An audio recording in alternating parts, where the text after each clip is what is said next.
Hello. How are you? Everybody studying in Delhi? Oh, nice. All from Bihar?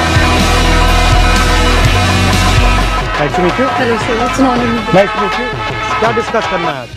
Bihar एक समय में Patna university, वहाँ का मिथिला यूनिवर्सिटी एक समय ऐसा हुआ करता कि उसको ईस्ट का ऑक्सफोर्ड कहा जाता था। आज समय उसकी इतनी हालत खराब है कि वहाँ पे सब छोड़ के दिल्ली में आके पढ़ाई कर रहे हैं। दूसरा कोई नया यूनिवर्सिटी नहीं बनने, इसका कारण क्या है? बेसिकली सरकार है। तो हम यही चाहते हैं कि क्या महागठबंधन सरकार आने के बाद बिहार का क्या पटना यूनिवर्सिटी फिर से वो ऑक्सफोर्ड बनेगा ईस्ट का, ताकि हम जैसे छात्रों को बिहार से इतने दूर आके ना पढ़ना पड़े। हम लोग यहाँ पे तो बहुत बुरी कंडीशन में रहते हैं। 15,000 20,000 हमको रेंट देना पड़ता है। कोई रेंट कंट्रोल एक्ट नहीं है हम लोगों के लिए। पापा क्या करते हैं आपके? मेरे फादर नहीं है, मेरे ब्रदर अब फैक्ट्री में वर्कर हैं गुजरात में। मजबूरी में यहाँ पढ़ने आ रहे हैं। हमारे माता पिता ने पैसा नहीं पढ़ा देगा, पर हम वो जानते हैं कि बिहार में पढ़ के हमारे को भविष्य नहीं है। आप में से कितने लोग सोचते हैं जो आप दिल्ली में आए हो, आपकी चॉइस थी दिल्ली में आना या आप एक प्रकार से फोर्स हुए दिल्ली में आना? फोर्स्ड ही है सर। ठीक है, तो एक तो सबसे पहली वजह यह है कि वहाँ पर स्कूल्स की जो व्यवस्था है बहुत ख़राब है, बहुत बुरी हालत है।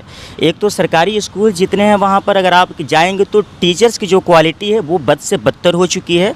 और जो वहाँ पर अगर 8वें क्लास के बाद 10वें क्लास में अगर कोई लड़की पढ़ने के लिए जाती है तो उसको 10वें क्लास में जाने के बाद 11वें क्लास में अगर उसको अपना एडमिशन लेना होता है तो फॉर्म के नाम पर 1200 रुपया आज भी लिए जाते हैं सरकारी स्कूल में, जबकि एक पैसा नहीं लगता उस फॉर्म का। और वहाँ का टीचर प्रिंसिपल ये कहता है कि अगर आप ये पैसे नहीं देंगे तो आपका एडमिशन नहीं लिया जाएगा। वहाँ से होता ये है कि वहाँ पर उनको ड्रॉप आउट करना पड़ता है। दूसरी चीज़ ये है कि हायर एजुकेशन की बात करेंगे तो हमारे बिहार में हायर एजुकेशन की ये हालत है कि 5 साल में BA होता है। मैं गोपालगंज बिहार से आता हूँ। हमारे यहाँ सारण कमिश्नरी में छपरा ज़िला आता है।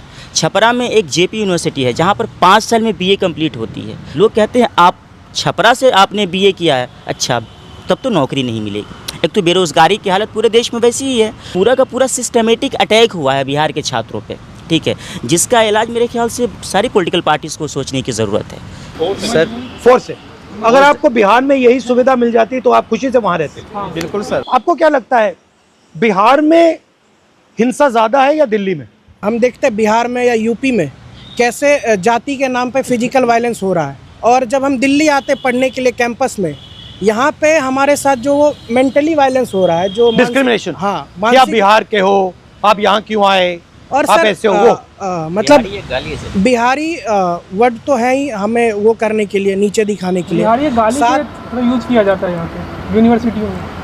मतलब जब ये कहते हैं बिहारी, इसके पीछे इनकी क्या थिंकिंग है? जो नहीं आपने कहा जो वर्किंग क्लास, जो हमारे यहाँ के नौकर कि हमसे नीचे हो। सर बिहारी ये आप सबको लगता है? Sir, there is one another issue I want to highlight, that is the negative profiling of the state of Bihar. जैसे कि मैं गया से आती हूँ, तो as we all know, Gaya ji is one of the hub for Buddhist cultural economy and everyone in Bihar knows about Gaya. लेकिन यही चीज़ जब मैं किसी दिल्ली में किसी को बोलती हूँ कि मैं गया से आती हूँ तो उन्हें पता ही नहीं है कि गया क्या है। गया जहाँ पे बुद्धा ने एनलाइटनमेंट, इग्नोरेंस है ना, इग्नोरेंस है, उनको पता ही नहीं है। क्योंकि वहाँ पे जितने फॉरेन टूरिस्ट आते हैं उतने गोवा जैसे जगह पे भी नहीं जाते हैं। इतना ज़्यादा फॉरेन टूरिस्ट का हमें देखने को मिलता है गया में, लेकिन इस पे सरकार ने कुछ भी काम नहीं किया। फिर और भी कई सारी ज़िले हैं बिहार में जिस पे बहुत काम किया जा सकता है। भागलपुर का सिल्क इतना फेमस है, मुजफ्फरपुर की लीची इतनी फेमस है, लेकिन वहाँ पे इंडस्ट्री सेटअप ही नहीं किए जा रहे। हर अगले इलेक्शन में आते हैं पॉलिटिकल लीडर्स और वो बोल देते हैं कि आपके अकाउंट में 10,000 चला जाएगा, आपके अकाउंट में इतना DBT डायरेक्ट बेनिफिट ट्रांसफ़र हो जाएगा। और इस तरीके से बिहार को एक लेबर सरप्लस स्टेट बना दिया गया है जहाँ से चीप रेट में आपको मजदूर मिलते रहेंगे। जैसे मैं अभी यात्रा में बिहार गया और मुझे क्या लग रहा था कि जितनी नेचुरल इंटेलिजेंस मैंने वहाँ देखी वो और कहीं नहीं, बट स्ट्रक्चर बिल्कुल फेल्ड है। एक साथ बिहार को बनाया नहीं जा रहा है। कैपेबिलिटी बहुत है सर, जो कैपेबिलिटीज़ है हमारी उसको भी अब ख़त्म किया जा रहा है। जैसे मैं आपको बताता हूँ कि बिहार में अगर आप मजदूरी दर देख लें, अगर एक मजदूर एक दिन का काम करता है तो उसको 400 साढ़े 400 रुपया मिल रहा है। अब बताइए कि क्या एक आदमी, जो एक परिवार है, उसका 400 साढ़े 400 रुपये में खर्च चल जाएगा एक दिन का? नहीं चल पाता है, जिसके कारण उसके जो बच्चे हैं उनको भी काम करना पड़ रहा है। और इसके कारण वो हायर एजुकेशन तो छोड़िए, प्राइमरी एजुकेशन भी नहीं ले पा रहे हैं। तो प्राइमरी एजुकेशन को ख़त्म करना, ये मतलब कि हमारी कैपेबिलिटीज़ को कम ही एक तरह से उस पर हमला करना है। ये मतलब कि केंद्र सरकार के द्वारा भी हो रहा है और राज्य सरकार के द्वारा भी, दोनों मिलकर ये कर रहे हैं। Privatisation of education, privatisation of health care, privatisation of public sector, इसके आप खिलाफ हैं या इसको सपोर्ट करते हैं? तो आपको लगता है कि सरकार का फोकस एजुकेशन पे, हेल्थ केयर पे, बेसिक इंफ्रास्ट्रक्चर पे होना चाहिए? जी सर, बिल्कुल सर। आपने देखा है कि नेशनल एजुकेशन में 2020 आया, उसने किस तरह हमारे इंस्टीट्यूट को बर्बाद किया है। ऑटोनमस बॉडी बना दिया है। हंसा कॉलेज में शादियाँ होती हैं सर किराए पर, हॉल देके, वहाँ पे ग्राउंड देके। मैं बता रहा हूँ, दिल्ली स्कूल ऑफ जर्नलिज्म जो देश का टॉप यूनिवर्सिटी है जर्नलिज्म का, उसकी फीस सर 80,000 रुपये है। इसी साल CUT के अंदर सर एक OBC समाज का व्यक्ति बच्चा जो एंट्रेंस क्लियर कर लेता है CUT का, बट पैसे के कारण केवल एडमिशन नहीं ले पाया। जर्नलिस्ट बनने का मैं सपना उसको छोड़ना पड़ा, और ये प्राइवेटाइजेशन के कारण लगातार हर साल हम लोगों का 5,000-6,000 फीस बढ़ जा रहा है। सर मैं पहला बैच हूँ NEP का, न्यू एजुकेशन पॉलिसी का। मैं हिंदी ऑनर्स कर रहा हूँ। हिंदी को छोड़ के बाकी 4 और सब्जेक्ट पढ़ाएंगे। योगा हो गया, या सावरकर के बारे में पढ़ा रहे हैं। योगा, क्या कह रहे हैं उसके बारे में? सावरकर को वीर बता रहे हैं कि फ्रीडम फाइटर थे, भगत सिंह ने उनसे सीखा था, ये सब कुछ बता रहे, एक नायक की तरह उसको दिखा रहे हैं। तो जो आप जिस चीज़ में स्पेशलाइजेशन लेने जा रहे हो, आप पॉलिटिकल साइंस पढ़ रहे हो, पॉलिटिकल साइंस को छोड़ के बाकी जितनी फालतू चीज़ें वो पढ़ाते हैं। फिर हर सेमेस्टर वो चेंज होता है, जिससे कि आपके पास एक डीप नॉलेज मतलब आप बना ना पाओ, और जाके फिर आप सरकार से बार्गेन ना कर पाओ कि मुझे इस सेक्टर में नौकरी चाहिए।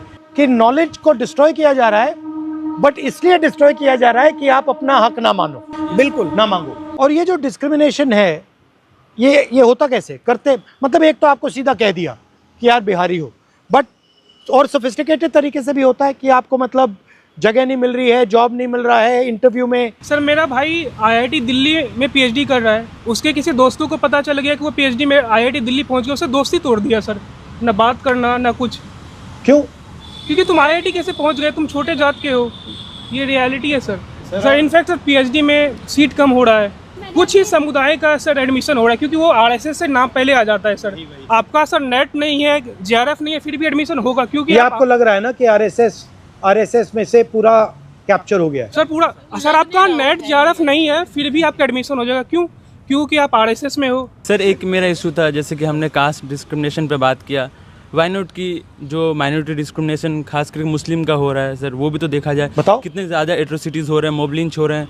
अब बिहार में आप देखिए, जब से NDA की अभी सरकार थी ही, अब फिर से आई है, तो उसमें सर हमेशा मॉब लिंच होते जा रहा है। इवन आप पूरे कंट्री में देख सकते हैं सर, कितनी ज़्यादा मॉब लिंच हो रही है। हमेशा डर रहता है कि कब हम पे क्या हो जाए, कब बाहर हम निकल रहे हैं। ट्रेन में भी जाते हैं सर, डर लगता है कि अगर कोई किसी को पता चले कि मुस्लिम है तो क्या हो जाएगा। हम एज ए स्टूडेंट जो दिक्कतें हमें हो रही है सर, ये हम बता नहीं सकते। बिहारी और दूसरा सबसे बड़ा मुस्लिम। मुझे लगता है बिहार की प्रॉब्लम जो है उनकी इंटरनल प्रॉब्लम है, असमानता जो सबसे बड़ी प्रॉब्लम है, जो जाति व्यवस्था है, और उस पर तो ही बात नहीं करना चाहता। मैं आपसे सहमत हूँ, वो तो बिल्कुल सही कह रही है, बट करें क्या? बेसिकली उन्हें ऐसा सिस्टम अपनाना पड़ेगा कि जो समानता इस्टेब्लिश हो सकते और जो भी चीज़ें मिल रही है वो सब तक मिले, क्योंकि आप उन्हें इजीली दूर नहीं कर सकते जाति व्यवस्था। तो अगर तो ऊंची जाति वाला शोषण कर रहा है ना, तो नीची जाति वाला वो शोषण सह रहा है। वो मान रहा है कि मैं इससे कमजोर हूँ और मेरा तो काम ही यही है कि इनके साथ मतलब कि इनके घर पे सफाई करना या फिर इनसे दबते रहना, मेरा काम ही है। तो आप दोनों के दिमाग में बैठा हुआ है।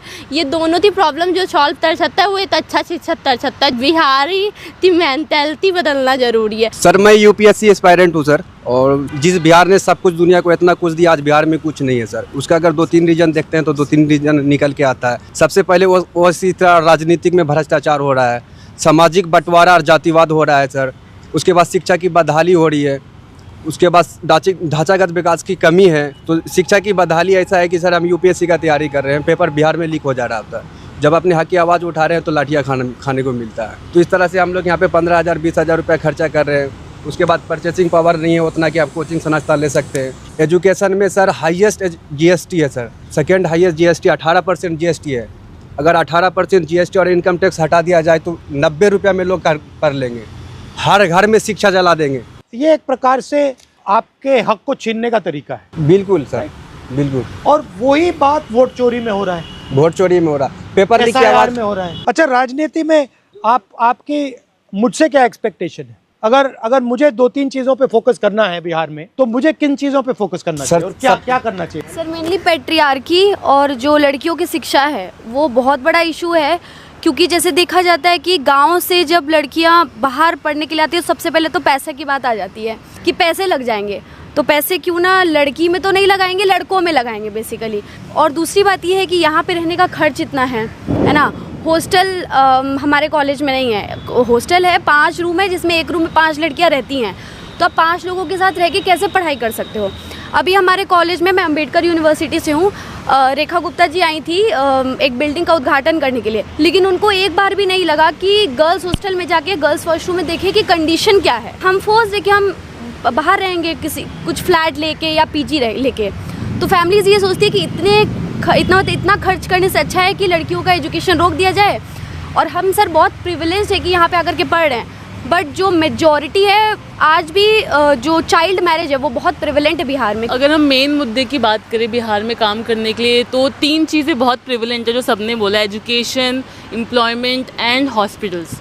दिल्ली हॉस्पिटल्स, हेल्थ केयर, या क्योंकि वहाँ पर अगर आप हॉस्पिटल्स की हालत देखेंगे ना, दिल्ली में एक सरकारी बहुत बेकार क्लिनिक भी उससे लाख गुना अच्छा है। सिरिंज नहीं है, सिरिंज एक दूसरे से लगा दिए जाते हैं, जिसमें HIV एड्स बहुत ज़्यादा बिहार में प्रेवलेंट है, जिसके रिपोर्ट्स तक बनाना गवर्नमेंट इम्पॉर्टेंट नहीं समझती है। आपका सबसे अच्छा काम मुझे वोटिंग का लगा था, वोट चोरी का, one of the best work. Vote चोरी के मुद्दे को सबसे ज़्यादा गरीब लोग उठा रहे थे। सर उनका नाम सबसे ज़्यादा काटा गया है बड़ी मात्रा में। एग्जैक्टली। अच्छा, जो नाम काटे गए हैं, दलित, OBC, माइनॉरिटी एंड EBC इलाकों में ज़्यादा काटे, जैसे कोसी डिवीजन है सर, उसमें ज़्यादा काटे गए नाम। बट एनीवे, थैंक यू, आप लोग आए, very nice to meet you. आप बिहार का लैंग्वेज कैसे लगा? थोड़ा मुझे थोड़ी मदद करनी पड़ेगी। हमारे बिहार के भाई बहन, हमारे बिहार के भाई बहन, रौरा के छठ के हार्दिक बधाई। रौरा के छठ के हार्दिक बधाई। रौरा सबके मिल के, रौरा सबके मिल के बिहार के अस्मिता के, बिहार के अस्मिता के वापस लावे के बाद, बिहार के एक बार फिर से देश के नंबर 1 पे पहुँचावे के, देश के नंबर 1 पहुँचावे। Thank you.